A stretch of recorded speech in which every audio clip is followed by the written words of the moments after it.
Nuo sausio 6 dienos praėjusių metų lygos bronzos laimėtojai Panevėžio Ekranas pradėjo ruoštis naujam artėjančiam futbolo sezonui. Prieš pirmąją treniruotę įvykusiame susitikime Ekrano prezidentas Aušrys Labinas neslėpė, jog klubo finansinė situacija yra sudėtinga, tačiau tiek klubo vadovybė, tiek ir komanda viliasi, kad visi sunkumai tik laikini. Panevėžio Ekranas naujus metus pasitinka su pokyčiais. Su ekipa atsisveikino treneriai Arvydas Krupskis, Rolandas Čepkauskas, taip pat ir sporto direktorius Deimantas Bička. Ekipai nebeatstovaus serbai Marko Andželkovičius, Dežanas Dženičius, taip pat Aurimas Vertelis.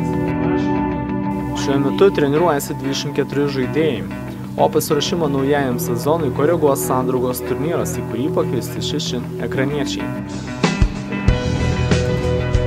Niekam, ko gero, nepaslaptis, kad tos nuotaikos gan tokios sudėtingos, permainingos pas mus, bet nauji metai atneša naują viltį. Tikėsimės, kad ta viltis išliks ir jį neužges.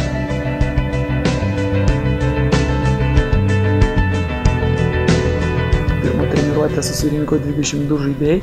Sakyčiau, kokie 95% iš jų turi kontraktus. Branduolys komandos tikrai yra ir jisai tikrai neblogas, toliau labai toli kažkur į priekį nežiūrim. Dabar svarbiausia praeitą pirmą etapą ir žiūrėsim, kaip čia viskas bus, o jeigu viskas bus gerai, tai aišku, galbūt ta sudėtis kažkiek koreguosis, galbūt dar kažkas prisijungs, bet galbūt kažkas išvažiuos kažkur į geresnius klubus ir aukštesnį lygį. O šiaip darbas treniruotėse vyksta labai smagiai, matosi, kad vaikinai pasiilgę futbolo. Būtent tą ir darom.